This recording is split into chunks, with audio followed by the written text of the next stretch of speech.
Hello, everyone. So I'm no longer giving this lecture live, but I'll just record through and I'll go through here. And if you have any questions, feel free to reach out to me on Facebook, Messenger, Discord, anywhere is fun. Okay, cool. So, at least in this lecture, I'll be focusing more on development economics, which I think is more of a focus when it comes to WSDC as a format, but also in the university level in general. I'll be talking less about microeconomics, and I'll assume at least a very basic, familiar understanding of how those things go. I'll first start with a basic um, overview of how macroeconomics work and then go through. So let's go through the agenda. First, chat about basic macroeconomics because I think it's quite useful when studying development economics, which is what the majority of this lecture will be focused on. I think I'll go through just the basic economic indicators and how do they play along. I think most of you have heard at least some of them quite substantially. So there's basically two set of economic indicators that are quite important in an economy. The first one is on the activity side. So, how your economy is performing, how much activity your economy is producing. The first one is just gross domestic product. It's just the total volume of like economic productivity your economy has, the total number of transaction and goods that's happening. This is the one most of you probably already are aware of. The second version of the other end of the activity side indicator that's quite useful is unemployment. So GDP is just measuring how much economic productivity is happening, but it often doesn't look at the overall distribution of how that plays along to every set of population. So unemployment is quite useful to look at in terms of how many people at any point are outside, not working in the sector, are unemployed. So there's a term in economics that we use, which we call full employment, which just is like around 5% usually, which is at any point of time, if you have 5% or less people unemployed, that's okay because there's always people moving out of workforce and getting back into the workforce on all directions. Then there's other set of indicators that are quite related to the price side, and these are quite useful in macroeconomic policy. I won't be focusing a lot on the macroeconomic, like currency route and like how those motions come into play, but I think it's quite useful because a lot of these things will become important when we're looking at different sectors like agriculture or, for example, sectors like manufacturing and how currency plays a role. So it's quite important to at least have a basic understanding of those. The first price side indicator that's quite useful in macroeconomics is the interest rate. So this is, for example, your central bank, which is the Fed in the USA, the RBA in Australia, the Reserve Bank of India in India, who set up default interest rates, which basically are the rate at which credit is given out to people and how much interest you have to pay. And it flows into many different aspects of things. So these things then go into, for example, mortgage rates, other kinds of loans that individuals take in general.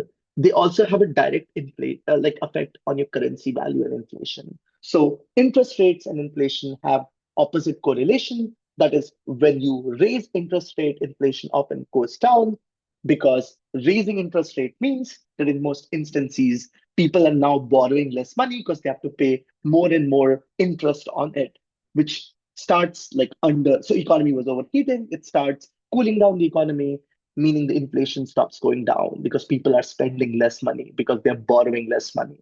So usually interest rate and inflation is just how much the value, like undervaluing of money is going up in many instances. So interest rate and inflation have opposite correlation, where if you raise interest rates, which is often the tool that's used by the RBA or the Fed in many instances to combat inflation.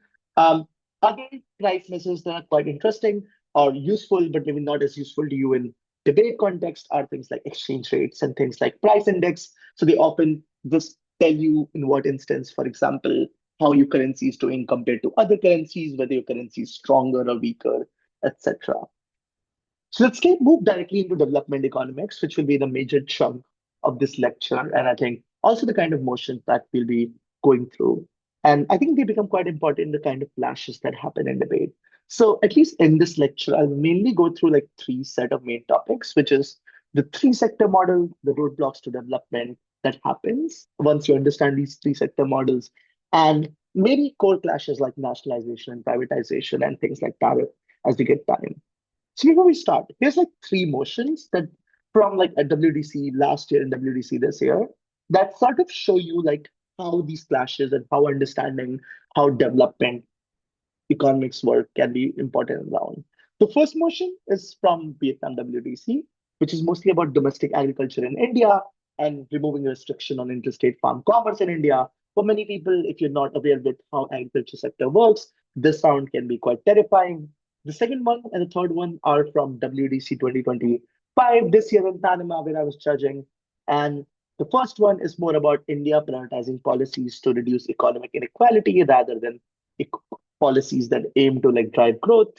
And the second one is on Sankofa and supporting the widespread adoption of Sankofa in West Africa, where Sankofa also promotes ruralization, supporting industries such as breweries, agriculture, and fishing. So a key clash in many of these debates is often on how agriculture sector works corresponding to manufacturing and other sectors that happen in work in society, which of them should be the driver of growth, as well as like how these sectors work in the very instance. And I think understanding them is quite important as you develop, go through and start looking at how growth happens in these contexts. Cool. So let's start with the very first sector. Let's go through agriculture. So I think this a common model of development that's quite flawed, but is quite useful, and especially in debate, where debates are often about how simple the models are. That states that there are basically three kinds of economic models that drive growth in given countries. So the economic sectors, the first is the primary sector, which is often things like agriculture, fisheries, etc. The second sector, the secondary sector is things like manufacturing, and tertiary sectors are things like service and tourism. So usually the first sector that is developing under this model is agriculture. And the reason for this is quite simple, right? Uh, the reason for this is mostly first, it's just like lesser fixed cost. It's quite easy to do farming without requiring heavy duty infrastructure. The infrastructure may help in farming, and we'll later chat about it towards the end of this workshop. But I think like you usually don't require a lot of fixed cost. You don't require like a huge amount of infrastructure to like produce goods to like pump out different things. So it's quite easy to increase economic output in and get efficient. You also don't require much capital because you don't need to import a lot of things. Maybe you need to import things like seeds. Maybe you need to import things like certain goods. Maybe you need to import like maybe like feed for your like animals and cattle. But the import needs are quite smaller compared to other sectors like manufacturing, where you might need to import like large raw materials that are quite expensive. But agriculture also has its own problems. So, and I think the problem in agriculture often manifests that when your population starts growing, your yields in agriculture start falling. So, while agriculture can provide a constant growth around 2% or so if you run it efficiently, there's a very low ceiling in terms of how much growth you can achieve through agriculture. I think there's several reasons for that. I think first, agricultural prices have like tight competition because a lot of countries are in the first stage of their development and often produce agricultural goods and export them, meaning there's just tight competition for the goods you're giving here. Second, it's just presence of alternatives. So, for example, if you are pricing high in terms of a given good that you're producing, there are alternatives that people will move on to, even if you were the only one producing that good. So, because of these reasons, like it often means we cannot substantially raise prices. Third, I think when demand increases, so when agriculture becomes a primary driver of growth in a country and people want to do more and more agriculture, many people don't own lands. So when you have limited amount of land in a given country, and there's an increase in demand on people who want to do farming on that land, the rent on these lands increase. So in many instances, the increasing rent that happens because of the demand and also increase in debt that people get because people want to maybe own land because they see it as a driver of their growth, or people want to rent more and crops fail one year and now their debt increases, means that even if people are now working towards it, they cannot use the money, they do not have excess profits to be able to reinvest into the economy and improve their economic output from agriculture in the first instance. So, for all of these reasons, there are relatively low ceiling for how much growth you can achieve through things like agriculture. However, I think agriculture is still quite important in terms of growing. So often when you have clashes about agriculture versus manufacturing, it might be useful to take a look at what we chat about next. Because agriculture can be a driver of growth in certain ways. I think first, it plays the capital accumulation role. So there's a Walt Whitman model in economics, and agriculture is basically the step one where you don't rely a lot of imports, you don't need a lot of capital to set up these sectors. So when you have no capital to thrive off of, agriculture can help you accumulate that capital. And that capital that you excess getting from exporting out your like goods that you're producing can now be used to invest and drive that industrial sector, drive that manufacturing sector that you might care about later. In many instances, states have large amount of debts. They don't have a lot of capital to be able to do so. So the accumulation is quite important, and that only happens through developing your agriculture sector. Second reason is like as you have more and more rural consumption because your agriculture sectors are developed, you get a new stakeholder for consumer markets. So here's a few examples of where that has happened. For example, Nissan and Toyota developed truck chassis back like post World War II for their agricultural markets. So basically, chassis are like the lower parts of what trucks operate on. And then that they later diversified that to like dominate the four-wheeler market across the world. Or you can, for example, take a look at the rooftop solar water heater development in rural China, or Huawei Rural Star or Rural Link, which were for telecom communication and remote access in China, which led to the development of these companies, which later then expanded out to the sector of other telecommunication in case of Huawei. So often at times you get new consumer markets, which now have demand for certain goods. So you get some kind of manufacturing development supplying goods to these consumer markets in agricultural areas rather than creating manufacturing markets that don't have any internal demand within the country. So in this instance, it's an easier driver for growth.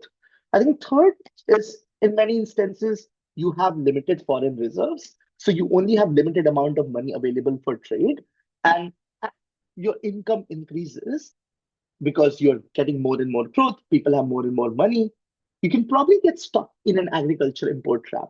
So if you have limited amount of foreign reserves and you're importing most of your food, which many countries do, even if you make money by exporting through manufacturing, you don't have any foreign income, you don't have your foreign reserves because you're wasting it all in terms of importing food. So this is a good example here is Latin America. And like if you want more details on it, you can read Lipton's Wise Poor Stay Poor, which talks about this in a further detail as like maybe a suggested reading, where a lot of like Latin American growth was stifled because of this, because they kept investing into their manufacturing sector, but they were importing a large amount of their food. So you couldn't reinvest a lot of your money into manufacturing because you just have limited amount of foreign reserve because all of that was being spent on importing food. So it's good for you to produce most of your food for local consumption within the country rather than import most of it because that means that there's somewhere you're spending money that you shouldn't be spending money and that money can now go into like promoting growth. And fourth, I think this is a more standard one and also quite useful in debate, that farms are often playing a welfare role in economies with limited budgets. So often countries which are in the early stage of development don't have a lot of money available for welfare. They don't have a lot of money that they can spend on the programs like food stamp. So what farms are doing and what agriculture and well-established agriculture that has good price realization, meaning people make reasonable price and profits out of the agriculture, in those places, farms can provide unemployment shock cushion. So in the 70s in Taiwan, when there was an economic downturn, a lot of people had to leave the manufacturing sector and go back home, go back to rural areas. And in that period, the farm was quite curtailed because there were large agriculture sector available to cushion a lot of this downturn, where people can just go back instead of starving, find jobs in the agriculture industry in many instances. So farms are also playing a welfare role for a wide majority of people who in the counterfactual would just be unemployed or maybe moving to cities and not finding a job because there's just not a functioning agriculture sector that doesn't pay well. The fourth note on an agriculture sector is you want your currency often to be weaker. So basically your exchange rate with regards to, for example, the US dollar or another currency to be lower.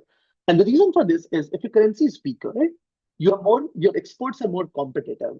Because if I have $1 and I can buy more of your food that you're exporting through my dollar, I'd rather buy from you compared to another country in many instances, right?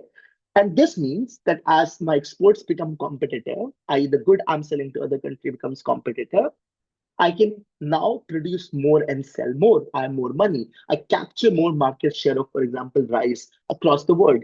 So my competitiveness increases and I now have more money available for development.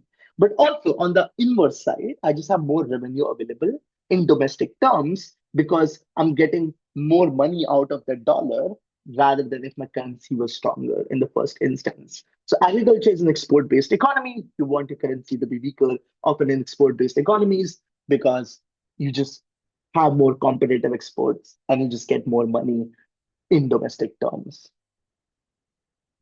Let's go into the second sector. So this is often the second stage of development in terms of economic growth. Second sector develops.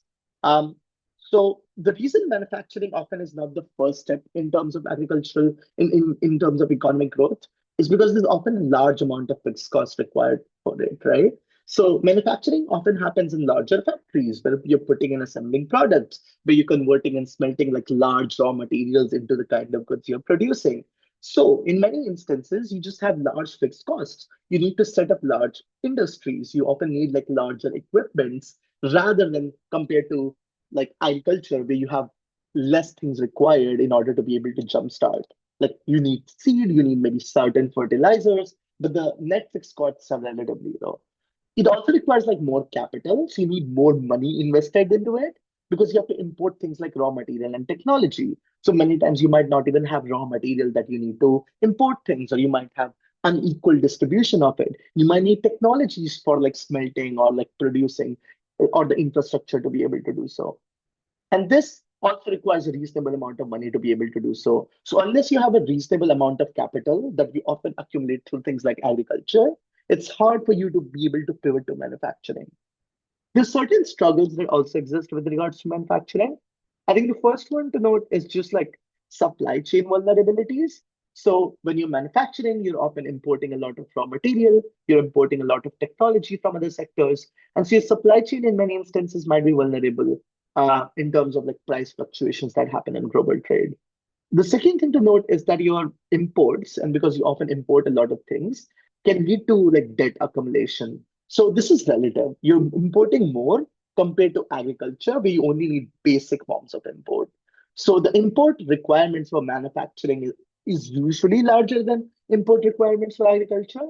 So you have more debt accumulating overall, which means you just have less capital available for more diversification of economy. Third, and this is more of a mitigatory reason, there's usually also scale ceilings in terms of how much money you can make out of manufacturing. So the ceiling is higher for growth compared to agriculture that only has up to 2% of growth usually. And beyond that is relatively harder to push. Manufacturing has like higher scaling, but still a ceiling in terms of growth. And fourth, competition and rising costs. So, like this large amount of competition for manufacturing, there are a lot of players already in the game. Meaning, in many instances, you have to face a reasonable amount of competition for consumption for a limited amount of goods. And as you produce more and more, like marginal cost for like producing more increases overall. Meaning, there's just like large cost as you do more and more exports, so like that also can be a struggle. But these struggles are relatively lower if you are able to get into manufacturing sector compared to agriculture, given your agriculture sector is working efficiently. Because we chatted about why if you're importing a lot of your food, but investing into like manufacturing, maybe that's not the best thing because you're bleeding dry of your foreign reserves. So what are the pros on manufacturing sector? I think there's a few fold. I think first there's like just large resistance to downturns.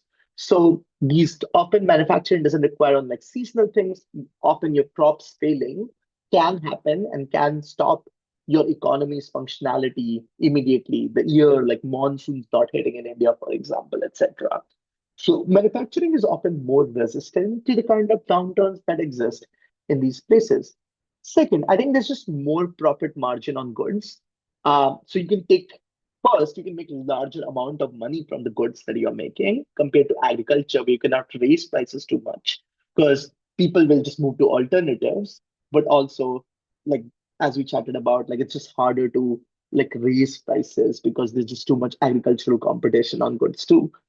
But profit margins here are harder because you're not making goods that people consume as food daily. So you're making goods for relatively more luxurious goods, relatively goods for higher like class of people necessarily. You can also take agricultural output and scale them too. So in agriculture sector, maybe I'm exporting, like for example, wheat. I can take and make products and like scale and assemble them and like export them too. So like I can export more processed agricultural output. I can export like cans of food, etc., prepared food, and so on.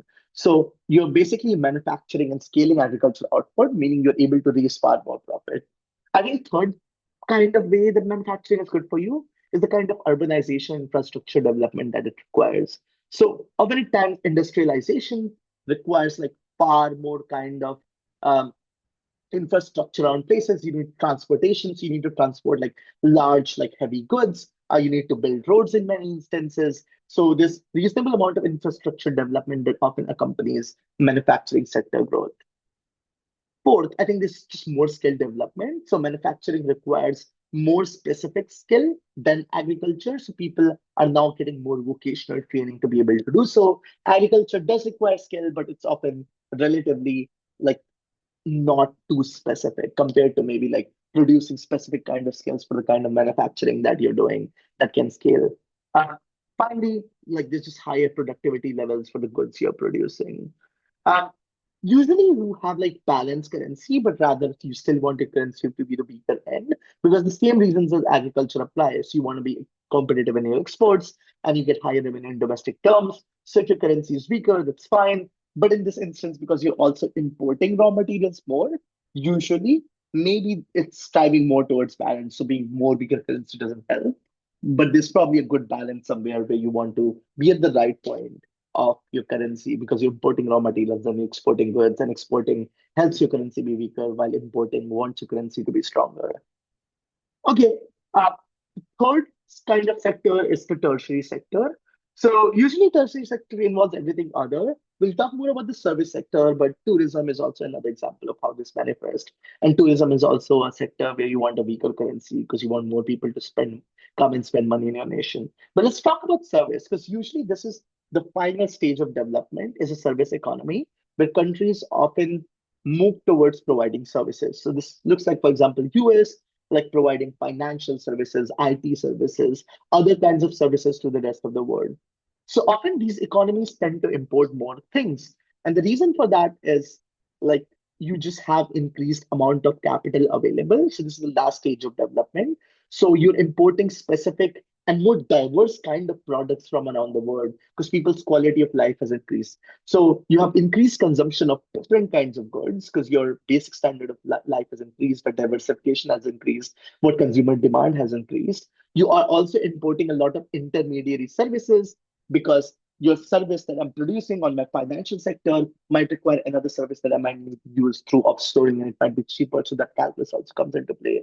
But third, there might be service equipments in many instances. Things like, for example, the IT goods that I might be producing to provide IT services in many instances. Um, Finally, you might experience trade deficits if your imports are heavily exceeding your exports. If I'm importing too much, but I'm not exporting much, I might just experience large trade deficit and then I have to figure out how to resolve that. So often countries which are very tertiary sector driven of growth often have try to negotiate trade agreements that are useful for them so they don't like super heavily go into trade deficit, but they also want to protect their domestic industries because you also don't want the agriculture sector to do very, very poorly, even if your main mode of development is service sector, because again, you might get stuck and food crisis because you're importing most of your food.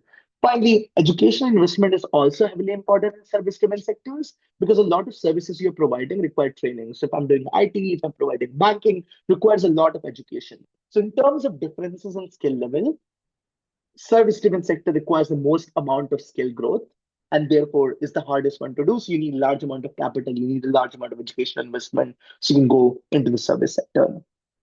Let's chat about different things and like how we might prioritize one over the other and what are the things that prevent development into these sectors based on policy consideration necessarily. So the first thing I want to chat about is like land reform. So this is more necessarily like agriculture based, and in what situations is agriculture maybe a useful sector to invest in. So there's basically two kinds of models that come into play in terms of agriculture. The first one is the small scale gardening model, which is basically the way you think about the development in Japan, Korea, and Taiwan over their early days before they moved to manufacturing. Uh, or you can think about the US economies of scale, the corn farms, large corn farm model, etc. So I think for many nations, which are in the early stages of development, it's useful to go by the small scale gardening model. And the reason for this is quite simple. The reason for this is often these areas are way more labor intensive and wages are low. So if you want to increase output, people might not have the same amount of land holdings, but they might have a lot of labor surplus. So it might be useful for people to work in small lands, do things like cross cropping, constant weeding, which happened, for example, in Japan, where people would like weed 7 times a year, etc. Another reason for this is also this in these areas, you do not get easy profit increase because a lot of this land is owned by landlords. And these large landlords are often also money lenders in many instances. So what ends up happening is for these landlords, it's easy to increase profits by increasing the rent at which they are like lending their land to other people because there's just high demand for land as increase agriculture output increases and as development happen, which means in many instances you don't get agricultural growth or agricultural productivity increase, but rather rent increase in the instance. So what ends up happening is many individuals then move on from growing good crops to growing cash crops because they want to make the most amount of money available in terms of profit so they can pay these exorbitant rent and debt, as we were talking about in the earlier sector. But these are useful if you do at least some degree of land reforms, because even if there's like labor intensive work required, even if you cannot use automation, it's very easy to increase output. And it allows you to diversify to like labor intensive crops and gain comparative advantage like mushroom and asparagus that you wouldn't be doing if you were growing on a large scale. Where then does a US corn farms or economies of scale model works? I think this happens in the next stage of development. So once you've achieved your basic stage of development, initially as you gain competitive advantage through crops that might require labor intensive work, your labor costs increase because you've developed as a society more, right? So as your labor costs increase, there's maybe marginal returns on keeping doing the same thing. So as you have access to more automation, as you have more capital to automate, and as you have increased labor cost because people's quality of life is better, even if your output per hectare is lower from growing economies of scale, growing large like corn crops, than like for example cross cropping, constant weeding, the small scale gardening model, the cost per hectare is also low. So it's just more useful for you to automate rather than employ a lot of people. So in contrast, in state countries with early stages of agricultural development, it's maybe more useful to do labor intensive work rather than automation because cost of labor is low and you can get the most output. Later, as labor costs increase, it might be more useful to go on a more economies of scale model and just automate and grow largely the way US does in many instances. So the kind of context and the way you're debating this might be quite useful in the way you debate this. Second, I think it's the HO model. So it's a Heckscher all-in model that's quite useful in terms of understanding growth. Basically, the model goes as follows. It says that countries will export goods that intensively are going to use its abundant factors. So different countries have different abundant factors. They will export stuff that they're abundant in, and they'll import stuff that they are scarce in. So countries are often, for example, land abundant or labor or capital abundant in terms of the money that they have available. And what Hampshire Odin model says is that in an open market in land abundant countries, manufacturing gets dominated by agriculture and lags behind in an underdeveloped manner. So, often at times, the kind of policies you will invest in will also depend on the kind of market you're doing so. So, if manufacturing is already lagging behind, sometimes maybe promoting an agricultural model or an agricultural clash or growing agriculture might be bad because this might just doom your manufacturing sector forever. So the kind of place you are in your economic development is also important, and the kind of market you exist in is also important to know whether you want to invest into agriculture more, or whether you want to maybe divest from agriculture and invest more into manufacturing in many instances. Um, Three other things that might be quite useful to look at the way development happens. I think the first thing is just like resource curves. So I'm sure you all have heard about this in debate rounds yourself. Resource curves is just saying like another way to just explain how why countries with large amount of resources usually do quite poorly. The first explanation for this is things like Dutch disease. So Dutch disease basically says, and it got this name because it happened when Dutch started like discovered their new gas pipeline and they experience this phenomena back in time. So basically, what does disease means that when you have a competitive export, which is often things like resources, commodities, your currency appreciates because you're exporting very competitively. And because your currency appreciates and your currency becomes stronger, your exports become less competitive. So we're just talking about why having a weaker currency is useful in exports because it makes your exports competitive and it gives you more revenue. But as the exports are more competitive and as you're exporting more and more, your currency is appreciating, and that's making your exports less competitive, meaning it's having a negative effect on your economy. Of course, you can solve it through things like currency pegs in many instances, but the economics of it gets a little bit more complicated, and more discussion on this is outside the scope of this workshop, but I wanted to mention it, and you're free to discuss more about it. Another reasons why resource-rich economies often do poorly is through things like revenue volatility, right? So revenue of commodities and the demand for commodities varies quite much globally and also temporally. So the volatility in these markets often means that if you're very dependent on like exporting, for example, a particular commodity, you might make necessarily less money. Third, there's just usually correlation here in terms of deprioritizing your human capital. So oftentimes people just deep like when you're just easily getting like cheap labor based exports of commodities, there's very little incentive to invest into your human capital and education, meaning you're not able to grow further even if you want to. Another phenomena that's quite useful is the middle income trap. And this also happens in the next stage in development. So when you're moving from maybe an early stage into development into a later stage into development. And that's basically middle income trap. Basically, in middle income traps, as we talked about, as your country becomes more developed, the wages increase. And so the question is, how do we go further? In middle income trap, you're at a stage where your wages are quite high that like you're not able to be, for example, that do that labor intensive agriculture, or you're not able to do, for example, that competitive manufacturing. But your productivity is quite low. And then the question is, how do I grow further? Because it's just hard to compete in globalized markets when you just have high wages but low productivity. So people don't want to get your goods, but you'd have to increase wages and pay largely. So you won't be able to make profit if you're producing more and more goods and at cheaper prices and you're taking losses. So the way usually deal with middle income traps is through things like you increasing domestic demand. So you want to produce a lot of goods for your domestic markets and increase productivity in that route, and also maintain at least somewhat optimal export growth. Often this is done through things like infrastructure, education, investment. So often the reason why you have low productivity is often through lack of infrastructure, often people not having enough skill. So you want to diversify your economy. You want to like invest into education so people can move into service sector. So your productivity also increases over time. The last thing I want to chat about is maybe core periphery model.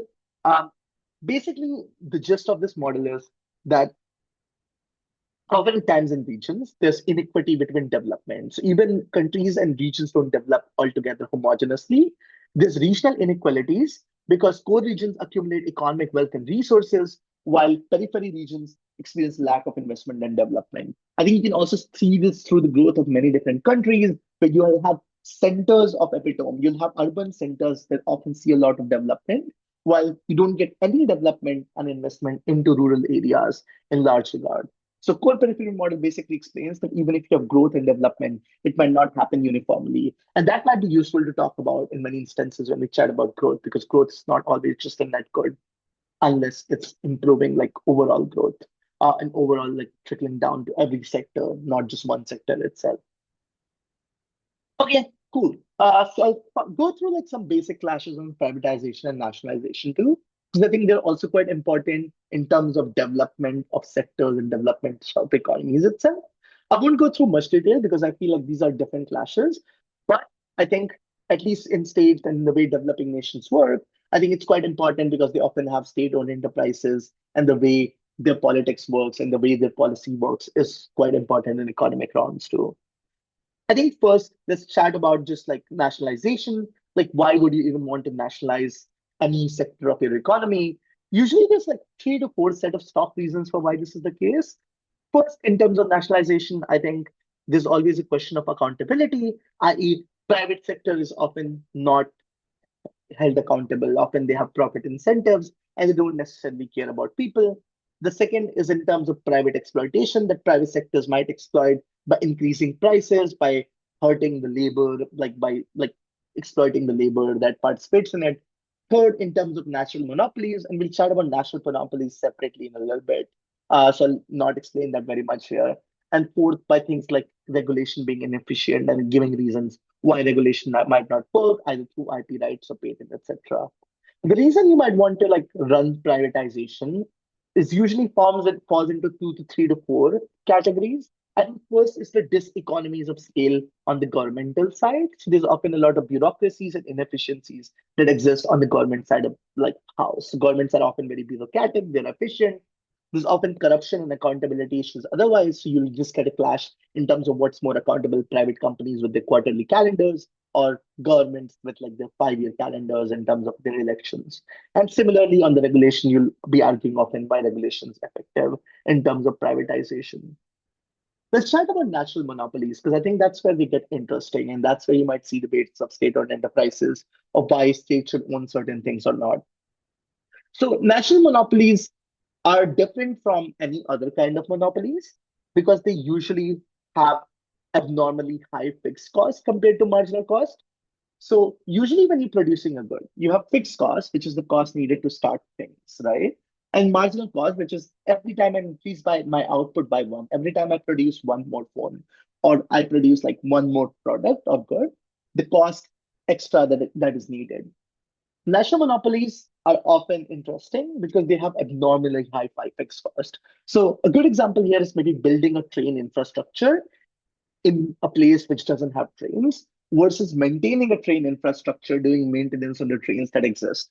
The first one is expansive because you require like money to build tracks, to build electrical systems, to be able to build like infrastructure in the very first place. While in the second one, maybe you're replacing train wheels, maybe you're replacing doing maintenance on tracks. The cost is quite lower compared to the very first case.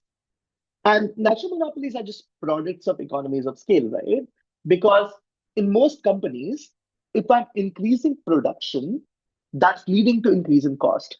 If I'm producing one more phone, maybe the cost of producing one more phone is cheaper than the previous phone that I was producing, but the overall cost is still increasing. So maybe the cost it takes to produce the fourth phone is higher than the cost to produce the fifth phone, but the overall cost is still high. But in natural monopolies, increasing output actually decreases cost because your fixed cost is just so much greater that it dominates any marginal cost. So the maintenance or labor costs, for instance, of running a subway are quite fraction of the cost to build a subway tunnel in the first instance. So, in many of these instances, natural monopolies are actually quite efficient in terms of how cheap the products become, the greater they increase their purview. So, often it's useful to have natural monopolies as SOEs, which is like state owned enterprises, like state owning like railway systems, or public utilities. Or public utilities basically are a system where it's a private company that's like very strongly occupied and regulated by the state in first instance. And then the debate goes back to the very first thing of should they be an SOE because they have accountability, there's no private exploitation, um, like they work efficiently, regulation doesn't work, or should there be public utility that is regulation works properly, but there's like less governmental bureaucracy, less corruption, etc. So it's useful to know how national monopolies work to be able to argue on either side of the house. And the reasons you would give are non-economical reasons, but it's important to understand national monopolies to be able to even get into that debate. Um, Last two things before we end this workshop. Here's some few general reasons for why monopolies might be bad. So we chatted about natural monopolies, but in many debates, you'll just have debates about monopolies and privatization debates, which will be about monopolies in general. So pharmaceutical industries, and they might not necessarily be natural monopolies. So here's a couple of reasons why monopolies might be bad for a market. I think the first reason is just like price fixing. So if I fix a price to a given level, so usually price in a market is determined by different companies competing. If I say I'm giving you this good for $5 and someone says they're giving you this good for $6, you'll buy from me. And consumers are able to express their preferences.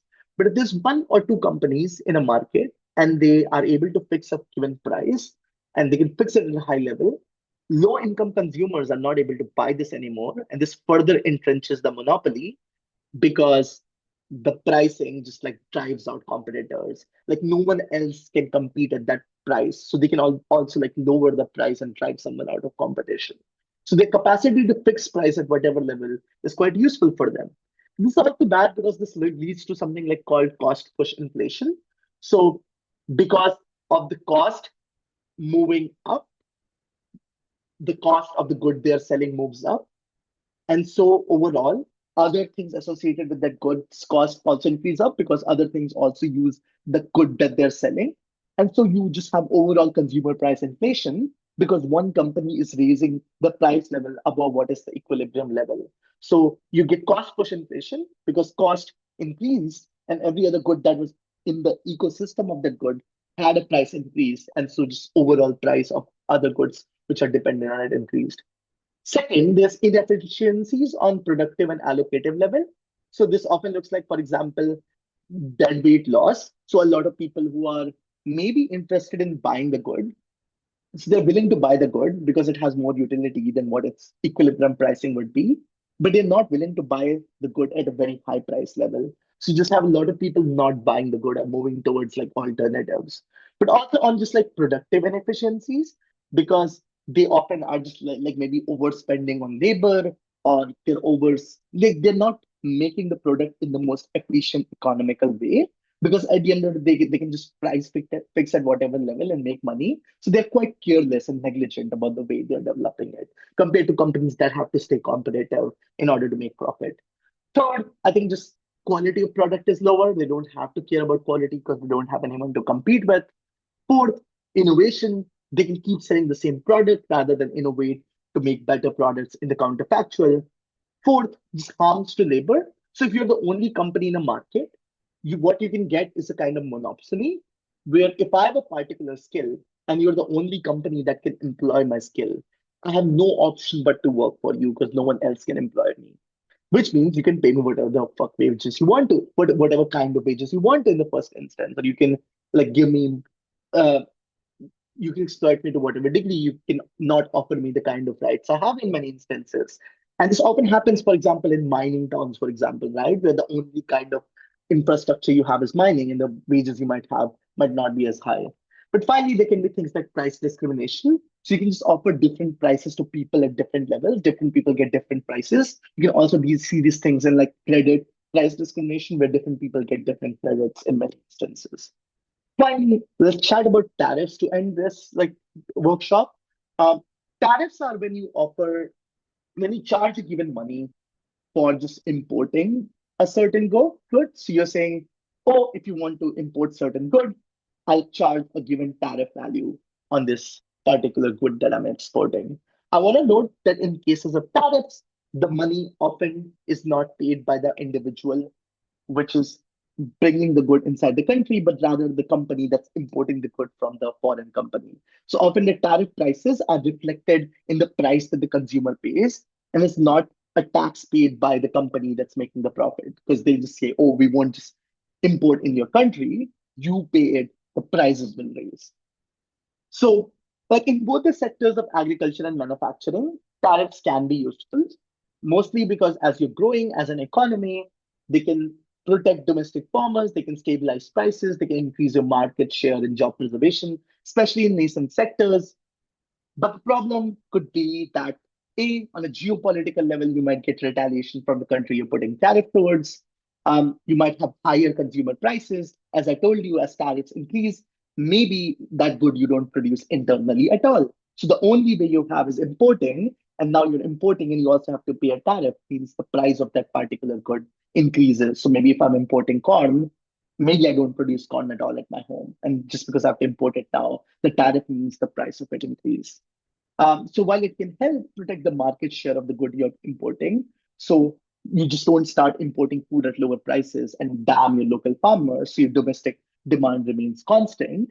It also has a harm in terms of economic inefficiencies and higher consumer prices. Similar for manufacturing, uh, domestic tariffs could basically benefit domestic production. So your company can develop because you can just supply domestically rather than internationally, export driven. And once you become dominant, then you can start exporting. But if, for example, I get cheap and cheap goods by other domestic players, so if I'm India and I'm trying to develop my automobile or manufacturing sector, and China is producing these goods at an extremely competitive rate, my industries will never develop. Being able to boost domestic production, protected, and basically leveling the price level. So China and my goods are still competitive is quite important. And you're creating jobs in these instances rather than your manufacturing sector shutting down. But there are drawbacks because, first, when you're not getting competition in many instances, means that I don't have to care about quality control. I don't care to care about competitiveness. I don't have to care about exporting to other countries. So Maruti, for example, in India, was an automobile company that benefited a lot from tariffs and protectionism, but they were not able to export because the quality of the products was never great because they never had to compete in the market in the first place.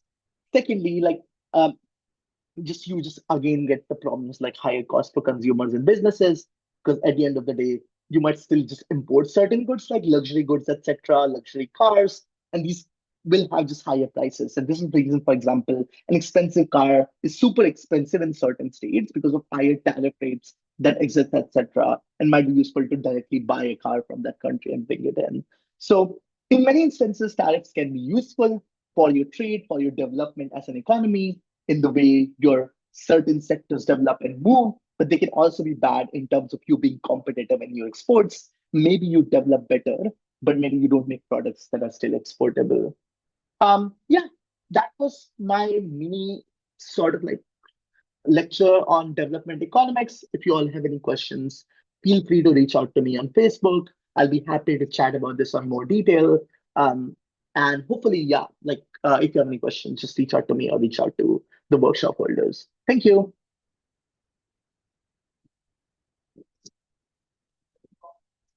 Wait, you think so?